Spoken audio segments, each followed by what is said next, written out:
Mena-Watch, der unabhängige Nahost-Think Tank. Esteemed senior attorneys and cherished guests, that we warmly welcome you to today's book presentation. This is for a book written by Florian Markl titled The Other War. The books will also be available for acquisition afterward. I don't wish to prolong your anticipation any further, and thus I kindly request you to commence. First of all, thank you for the invitation and the very kind words. I don't think anyone has introduced me like that before. Yes, so this is a book presentation. Indeed, as the very name implies, it addresses that other war we've witnessed over these past 2 or 3 years. This conflict unfolds not on a traditional battlefield, but rather on the more abstract and significant plane of international law. To be precise, it's about the question of how international law has been misused in this war over the last 2 years to put Israel on the spot. Now, it's not exactly new that this is happening, but over the past 2 years, it has occurred with significantly amplified impact and considerable power. Accusations targeting Israel were virtually a constant fixture on the agenda, and while we needn't take street activists all that seriously, accusations presented in a journalistic guise are an entirely different proposition. These accusations sound serious, appear to be well-founded, and are made by for reasons that I cannot always fully grasp or comprehend. Organizations widely seen as credible, such as the UN or Amnesty International, these are definitely things that are somewhat distinct from mere pro-Palestinian activists demonstrating on the street. And the concepts and terminology that are being discussed here have by now extensively permeated and become an integral part of everyday language and common speech. For instance, last week an article was published in the press regarding the Eurovision Song Contest, which is set to take place in Vienna next year. And it genuinely stated that, in fact, the rules for the public vote needed to be changed because last year's Israeli entry had received, and I quote, such a disproportionately high number of votes. So, this discussion of proportionality, disproportionality, and so on has even entered such a trivial context. That's even more of a reason to truly delve into it. In this book, I made a dedicated effort to heavily cite original sources. This implies that I've cited from the pertinent conventions and the appropriate international treaties. For all our sakes, I will try to avoid that as much as possible here, since it's not it's quite dry and not very exciting. However, I will still endeavor to provide a cross-section of the essential aspects, or some of them, that I addressed in my book. And I would like to begin by introducing another quotation.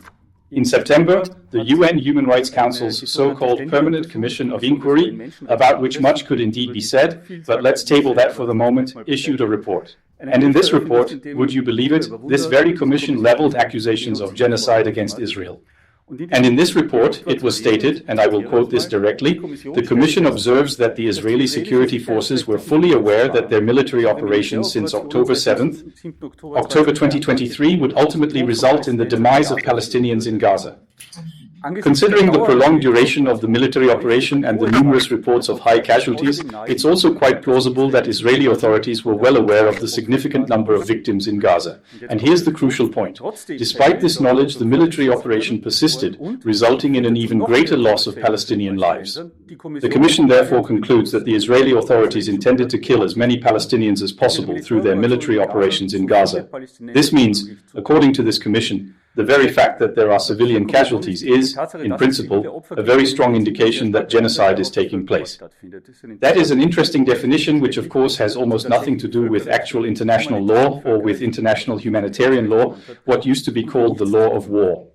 And with that, I wish to proceed and delve into the questions that pertain directly to the conflict and address some of the pivotal international legal terminologies we have encountered and are currently facing. A key question arises: what was Gaza before October 7th? According to Antonio Guterres, the UN Secretary General, and Agnes Callamard, the chief of Amnesty International's international branch, along with many other significant figures, the Gaza Strip was considered occupied territory, and Israel was regarded as the occupying power within the Gaza Strip. Now, the question of what an occupying power is happens to be one of the topics that was unusually precisely defined in international law. In international law, things are often vague, not precise, and open to interpretation. But in the case of what constitutes an occupation, it's different. There are essentially two fundamental texts on which these definitions are based: the Hague Regulations of 1907 and the Geneva Convention, specifically the Fourth Geneva Convention of 1949. And in them it is stated very, very clearly, when is a territory considered occupied? There are two main criteria. Firstly, the occupying power must have its own troops present on the ground. This means, as the idiom beautifully puts it, it must have boots on the ground. If there is no own military personnel there, then the territory simply cannot be occupied. That's somewhat self-evident. And the second criterion found in the Geneva Convention is, the occupying power must have implemented an administration that differs from the one that existed before, therefore its own administration.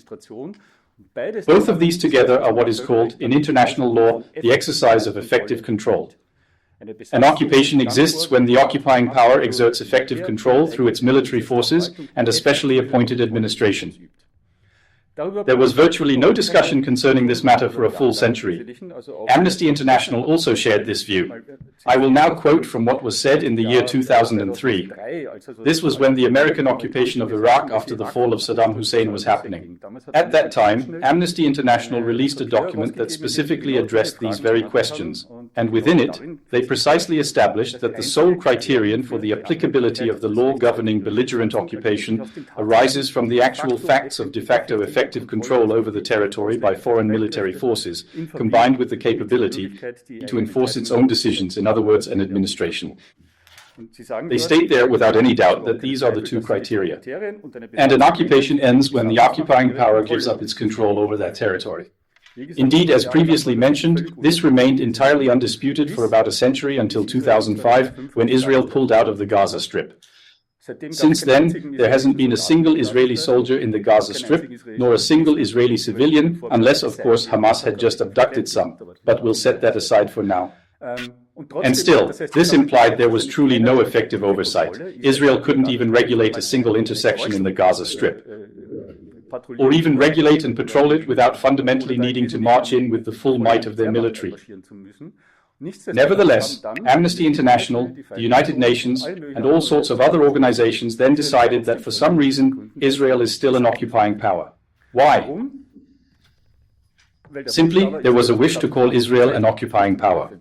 There is no recognized international rule whatsoever that permits Israel to continue being designated an occupying power. Despite this, it was still done. This resulted in the creation of imaginary terms such as asymmetric occupation or asymptomatic occupation, and terms like functional occupation were simply concocted.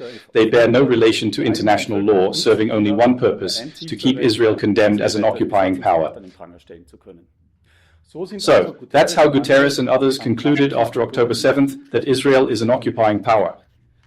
Then the next question promptly emerged: did Israel possess the right to defend itself against the assault by Hamas? If you read statements from some well-known figures, for example, from the dreadful person named Francesca Albanese, the UN Special Rapporteur on the occupied Palestinian territories, Francesca Albanese says Israel lacks self-defense right. She claims that the right to self-defense, as granted by the UN Charter, is exclusively applicable when a state is attacked by other sovereign nations. And Hamas is not a state, and Palestine is not a state. So, interestingly, in this context, Palestine is not a state, but that's another topic. And since Hamas is not a state and doesn't represent a state, Israel has no right to self-defense. And in doing so, she cites the UN Charter. If one examines the UN Charter, specifically its relevant article, it unequivocally discusses the right to self-defense in response to an armed assault. However, it doesn't state anywhere that the armed attack must originate from a state. Rather, it simply speaks of an armed attack. Furthermore, the UN Security Council has explicitly stated this doesn't exclusively pertain to actions or assaults by nations. Following the events of September 11, 2001, the UN Security Council adopted a resolution which unequivocally affirmed that the United States of America possesses the inherent right to defend itself, exercising its right to self-defense as outlined in the UN Charter against an armed aggression, specifically referring to the one perpetrated by Al-Qaeda in that instance. Of course, Al-Qaeda was not a state, and Al-Qaeda did not represent a state either. Nevertheless, the Security Council explicitly confirmed the right to self-defense against such an attack. To Francesca Albanese and others, this is irrelevant. They believe Israel was an occupying power and cannot defend against Hamas. As I said, none of this has anything to do with international law in the conventional sense, but it was, of course, the beginning of presenting the entirety of Israel's actions in the Gaza Strip, irrespective of specific individual operations, as fundamentally illegal, inherently illegitimate, a direct violation of the United Nations Charter, and a breach of international law, if not outright criminal in nature. And in this, a recurring role was played by and above all, references to the extensive casualty figures in Gaza played a significant role. And there was always this immediate faux pas readily at hand, which I previously mentioned, the disproportionate nature of the Israeli approach, that is. According to the idea of disproportionality presented in this line of argument, it looks something like this. You take the casualty numbers on one side, and you take the casualty numbers on the other side. And because one is much larger than the other, it's clearly disproportionate and therefore a breach of international law. This, I repeat, has absolutely nothing to do with international law. In international law, disproportionality is a relatively clearly defined concept, and it appears quite different from what these arguments consistently assert. For a fuller understanding, we must elaborate a little. Fundamentally, every military power has the inherent right to engage and target enemy commanders, which includes all combatant soldiers and similar personnel. But it is an absolute and fundamental requirement that civilians must always be protected without exception. Assaults on soldiers, on combatants are allowed, however, assaults on non-combatants are prohibited. Now, in international law, that is, in international humanitarian law, the law of war, it's not the case that every attack causing civilian casualties is automatically a crime, because of course, international law in this respect goes hand in hand with reality in that it acknowledges situations where civilian casualties must inevitably be accepted because there's absolutely no alternative way to achieve the objective. Especially if we take the example of HAMAS in the Gaza Strip, which deliberately made its own civilian population human shields. That is to say, they effectively transformed 2 million Palestinians in the Gaza Strip into human shields through their use of tunnels and various other measures. Under such conditions, civilian casualties are unavoidable. So when are civilian casualties unacceptable? That's clearly defined in international law. It is stated that military attacks targeting legitimate military operations may indeed lead to civilian casualties, provided that the number of civilian casualties remains proportional and not excessive when weighed against the anticipated military advantage. So, casualties are indeed. They are indeed possible and will happen, provided their count does not become excessive compared to the military benefits gained. Now, that's a definition that sounds quite clear, yet it proves very challenging in practical application, because what Amnesty International, others, and many media outlets have consistently and totally bungled is the fundamental question: what's truly at stake here? The sheer fact that, for instance, 10 or 20 civilians lost their lives during an attack on a home doesn't tell us a single thing about the true proportionality of that specific offensive. The question is always, what was the specific military purpose, the concrete military target? So how does the total number of victims compare in relation to that situation? That is why an attack where only a single civilian is killed can be disproportionate. Can very well be disproportionate. But an attack in which 50 civilians are killed can also be very well proportionate. And what is truly important here is not what ultimately transpired as the end result. It's not about retrospectively establishing the number of people who perished, but rather focusing on how many civilian casualties the individual who commanded the mission, the one who authorized the operation, should have reasonably anticipated. The point is, what could they have reasonably anticipated? This means you first need to know a whole series of things to be able to say anything at all about disproportionality. One must know, what exactly was the target? What was the intended goal? Was the intelligence accurate, or was it simply incorrect? Was the appropriate building targeted? Were the correct missiles deployed to accomplish the intended objective? Couldn't they have used much smaller missiles, causing considerably less damage, and so forth? There are hundreds of questions that need to be answered precisely to accurately determine the proportionality of an action. For Amnesty International and for the United Nations and so on, all of this is completely irrelevant. They're not interested in that kind of thing. What do? Just a few weeks after the war began, Amnesty International released a report focusing on the bombing of 3 houses. What exactly did they do? They observed significant destruction and civilian casualties. Then, 3 or 4 days after the bombing of those buildings, they dispatched some acquaintances to the Gaza Strip, instructing them, go and investigate the situation there. So they went there, and then, to their surprise, they found they couldn't identify any military target belonging to HAMAS. And therefore, Amnesty's conclusion was that no military objectives existed. Ergo, they were war crimes. Well, it just doesn't work like that. That's a totally idiotic approach and has nothing to do with real international law. This term, excessive, isn't clearly defined and is very flexible. There's an endless debate to be had on this, as a military advantage simply cannot be precisely quantified when weighed against the number of casualties involved. However, when one examines the practices of international courts and nations, it becomes evident that the number of civilian casualties based on military utility can indeed be quite high without instantly becoming disproportionate. And there's a highly illustrative example from the war in Afghanistan that many in the German-speaking world might still remember, the so-called Kunduz airstrike of 2009. The Taliban had kidnapped or commandeered 2 NATO fuel tankers. The assumption was they'd use them as rolling bombs against a nearby NATO base. And these 2 tankers then got stuck, so to speak, on the road, and the question was, what happens now? Well, a German colonel named Klein was actually tracking this through drones and utilizing intelligence from local informants. He carefully assessed the evolving situation and subsequently requested American aerial bombardments. The Americans did it, bombed those 2 fuel tankers, and in the end, over 100 were dead, 90 or more of whom were civilians. This led to investigations by the German Federal Prosecutor's Office and lawsuits from associations of victims of these attacks, precisely because of this violation of the principle of disproportionality.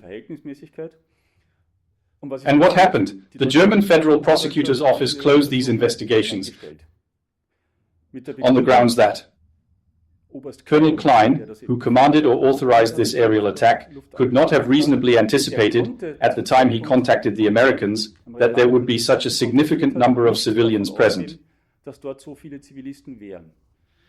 He had no cause to presume that the count of civilian casualties would be so immense. Consequently, the attack could not have infringed upon the principle of proportionality. And surprisingly, the Federal Prosecutor's Office went further. It didn't merely state that it hinged solely on his sensible presumption. Rather, it explicitly stipulated that even if he had been aware of the multitude of fatalities that would result, the assault would still have been warranted. This is because thwarting a massive attack on a NATO outpost represented a military objective of such paramount importance. Advantage, even this significant number of civilian casualties would still have been deemed acceptable. You have to keep that in mind when you think back to the Gaza war, where in Amnesty's and the UN's portrayal, every attack on a house is automatically a war crime and characterized by disproportionality. Therefore, the crucial aspect consistently boils down to what was understood prior to the event, and furthermore, what preventative measures, if any, were implemented to minimize or avert any potential casualties. However, it is by no means the case, as this cited UN Commission also suggests, that the existence of civilian casualties inherently indicates a crime, let alone genocide. Genocide, of course, is precisely what South Africa and other nations have accused Israel of. They don't even stop there with the accusation, frequently heard charge of disproportionality. Rather, they immediately assert that Israel perpetrated genocide in Gaza. They invariably invoke the Genocide Convention in their arguments. Consequently, this case is currently awaiting review at the ICJ, the designated venue for the thorough discussion and fair adjudication of such matters. And this Genocide Convention defines what is genocide. What is South Africa actually accusing Israel of? The Convention states, genocide occurs when acts are committed with intent to destroy, in whole or in part, a national, ethnical, racial, or religious group as such. The key is, the acts must be committed with the intent to destroy that group. Now, South Africa again argues with the immense number of victims, vast destruction and so forth, contending this clearly points to genocidal intent. And how do they achieve that? Well, they manage this, among other methods, by taking statements from Israeli politicians and military figures, and then claiming that these very quotes unequivocally express a clear intention, an explicit goal of committing genocide. If you look at how all these arguments are structured, you come to the following conclusion. First, South Africa presents a completely absurd view of the Gaza war by entirely ignoring the real conflict in the Gaza Strip, a war between Israel and a formidable terrorist organization numbering 30,000 to 40,000 strong, hidden within a vast tunnel system up to 1,000 kilometers long beneath the civilian population. Instead, they essentially claimed that all of this is irrelevant. Israel is conducting a systematic intentional attack on the civilian population. This means the actual war is entirely disregarded. Instead, a completely different conflict is fabricated, one Israel simply did not wage in this manner. And the second line of argument consists of these quotes. And when you look at these quotes, you realize that none of them are accurate. All these quotes, whether from Prime Minister Netanyahu, President Herzog, or even then Defense Minister Gallant and others, every one of these quotes is, across the board, either false, completely taken out of context, or deliberately distorted. Or they are truly interpreted in a manner that is simply ridiculous. So the classic example is the accusation against Gallant, who is always quoted as saying, "We are fighting human animals, and nothing in the Gaza Strip will be the same, and Gaza will be destroyed." What did Gallant really say? Yes, he did talk about human animals, but he was referring to Hamas, not the Palestinians in the Gaza Strip. And he stated, yes, nothing will ever again be the same. He intended that all would be destroyed, but he spoke of Hamas, not the Palestinians of Gaza. Nevertheless, this particular quote, among several others, is consistently cited by various parties.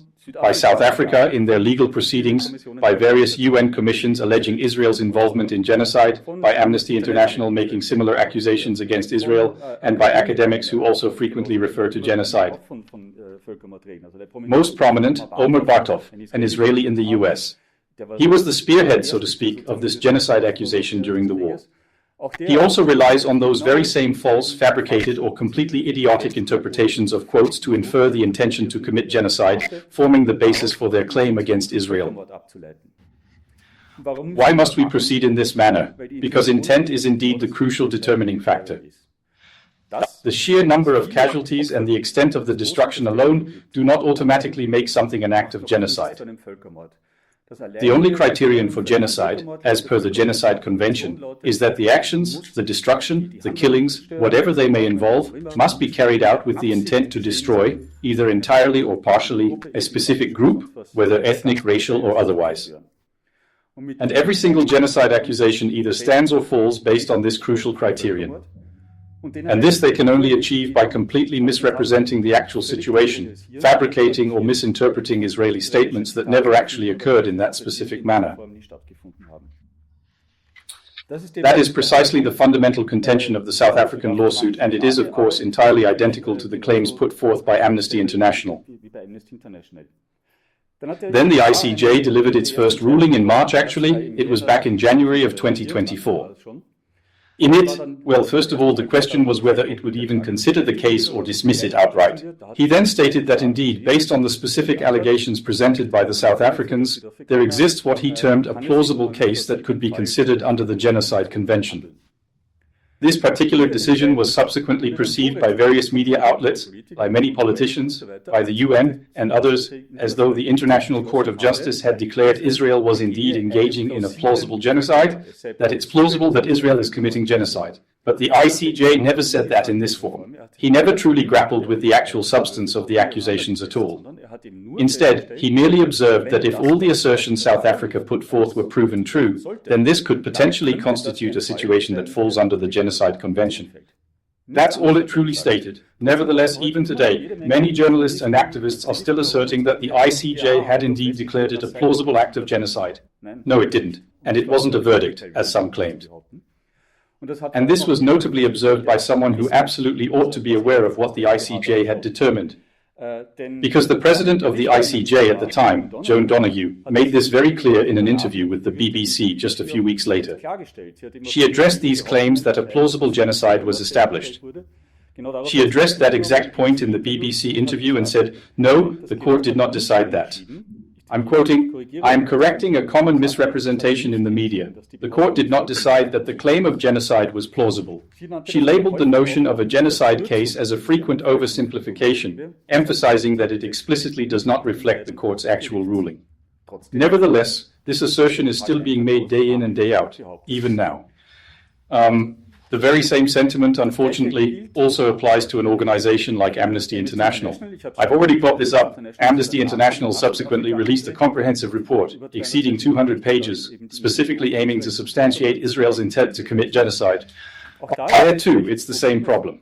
This intent is simply not provable, and Amnesty International knew that perfectly well. So what did they do? They simply changed the definition. Thus, Amnesty states, "Yes, we understand the International Court of Justice is always highly stringent, and there exist very rigorous evidentiary requirements to substantiate such genocidal intent." And then Amnesty International simply writes, "We consider them too narrow. They say it needs to be interpreted more broadly, viewed holistically. You have to consider all sorts of things, including the entire history of the Gaza conflict before the current war. And then, broadly, you conclude, yes, it's genocide." So, they were fully aware that this wasn't accurate, yet they simply assert that something else constitutes international law, and then build their entire indictment of Israel upon that premise.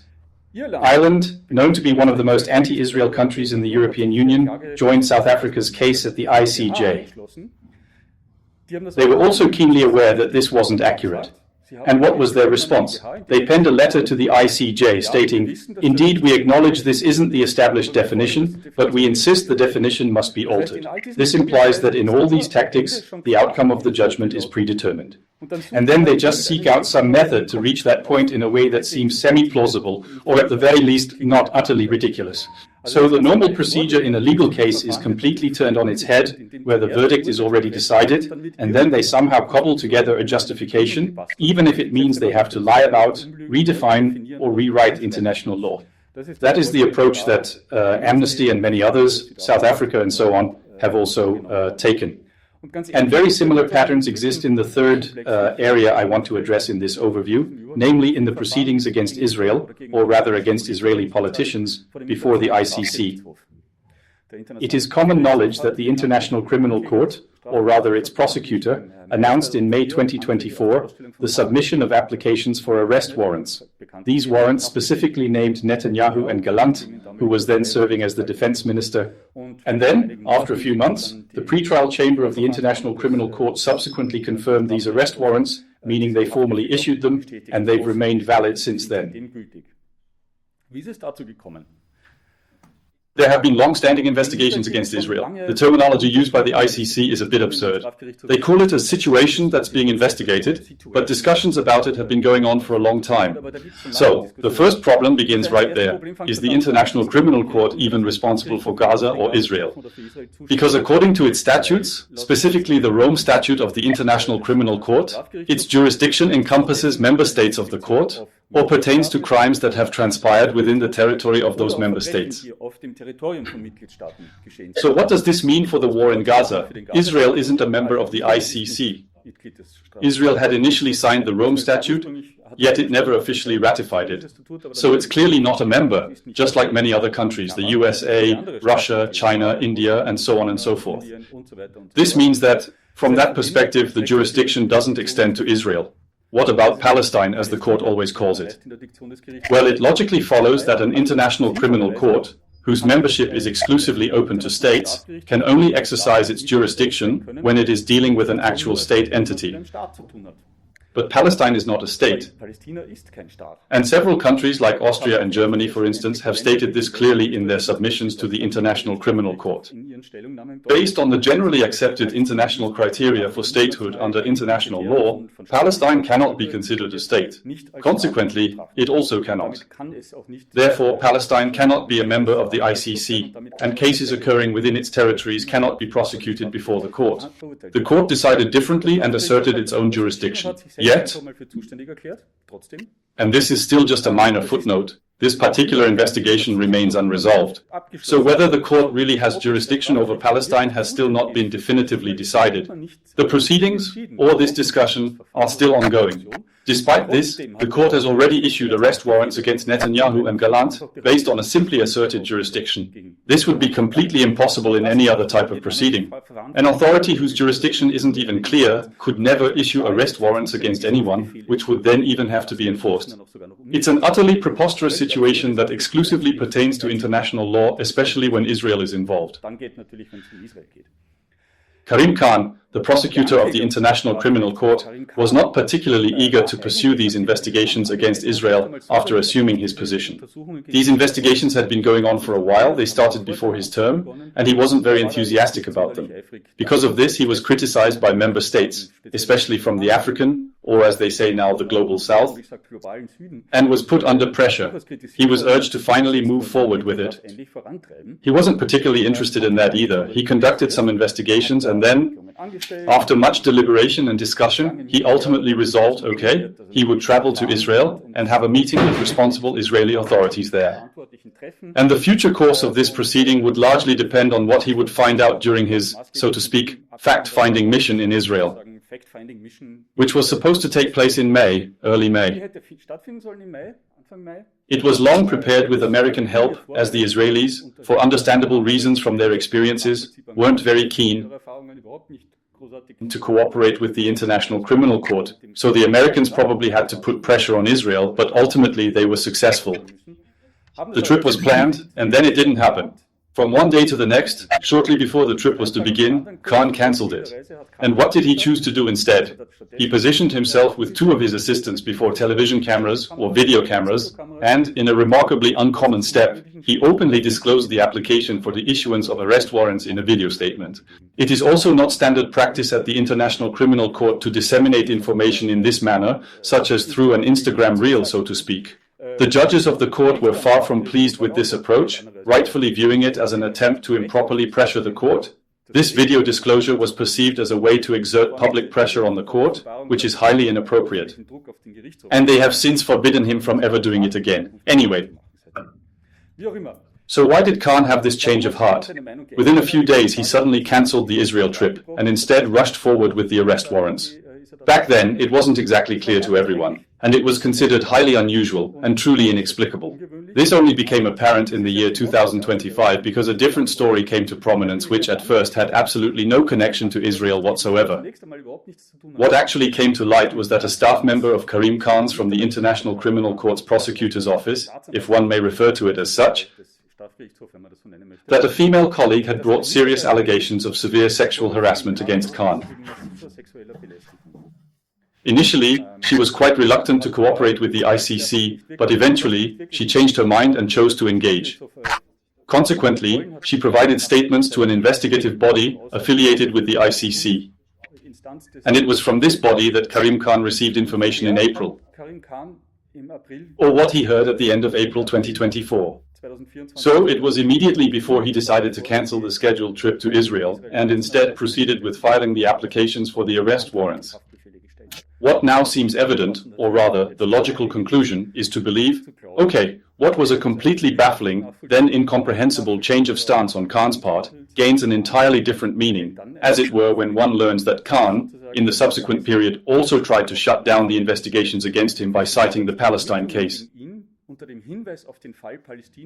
Thus, he, the prosecutor, the chief prosecutor of the International Criminal Court, exerted immense pressure on the woman who had testified against him, stating she ought to withdraw her declarations in consideration of the Palestinian victims, urging her to prioritize them. This was his method for attempting to dismiss the accusation or these claims.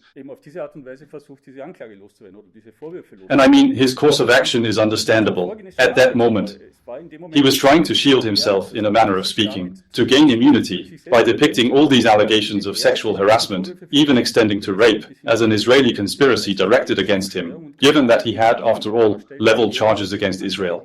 Thus, he pressed ahead with the indictment, as it were, to divert attention from these significant personal transgressions concerning sexual misconduct. And it has also since become clear that she wasn't the only woman.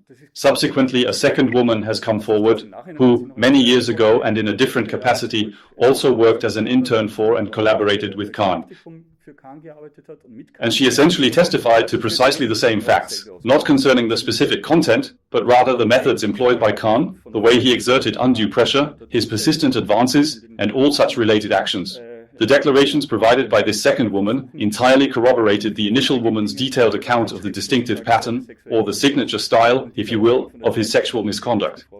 Karim Khan, the chief prosecutor, was compelled to, or has, as it's now put, stepped down from his position. So he hasn't resigned, he's still officially the prosecutor, but he has suspended his duties. Undeniably, the serious allegations he brought forth against Israel are still very much in effect. It's also crucial to state, when discussing the International Criminal Court, that Khan is indeed the individual who submitted the applications and serves as the public face of this prosecution. Ultimately, however, these arrest warrants were issued by the judges at the ICC, the International Criminal Court, and not by Prosecutor Khan, regardless of how morally compromised he may seem as a person. Since then, and with this I'm slowly coming to an end, or to my last point, it's always been claimed that all countries cooperating with the court are forced to arrest Netanyahu and Gallant. Therefore, if Netanyahu, for instance, were on a state visit to Austria, he would have to be arrested and transferred to the court's prison facilities in The Hague or Scheveningen. Numerous sources here in this country are also asserting this. Is that so? Again, the matter in this case is less complicated. As I've mentioned, the International Criminal Court's jurisdiction is by no means universal, but only applies to the states that are members, those that have signed and ratified the Rome Statute. Israel is not one of them. States can mutually decide whatever they want between themselves. So any state can de facto form a club with another state and say, we'll make our own statute and we'll abide by it. And regarding the commitments nations make amongst themselves, they have the freedom to do as they please. But that doesn't count. It doesn't automatically have an effect on third-party states that don't belong to this club. This implies that Austria, Germany and France are able to concur on making their citizens accessible to the court for any accusations, given their prior endorsement of the agreement. But Israel is not part of the court, and in international law, there is still such a thing as immunity for leading representatives of states for presidents, prime ministers, and in some cases defense ministers and so on. And then, quite simply, the pertinent question becomes what exactly the relevant legal criterion in this case is. Is it the obligations a state has made to the International Criminal Court? Or is it the general, and one must say, overriding general international law, which includes immunity for state leaders? And for this reason, countries that haven't taken as clear a stance as Austria have said no, it's by no means clear. France, for example, stated that while it has obligations to the International Criminal Court, it also has duties under general international law that cannot simply be disregarded. And interestingly, the German Bundestag, the research services of the German Bundestag, also looked into this question and came to the conclusion that it's not at all that clear. There are two legal claims, so to speak, that are diametrically opposed to each other, and how this is to be resolved is not legally settled. That would necessarily have to be clarified in a protracted proceeding before the International Court of Justice. But first of all, that would be quite a long way off, and there's absolutely no indication that it will ever materialize. Therefore, it's not at all as straightforward as that. It is simply wrong to assert that Austria, for instance, is obligated to extradite Netanyahu.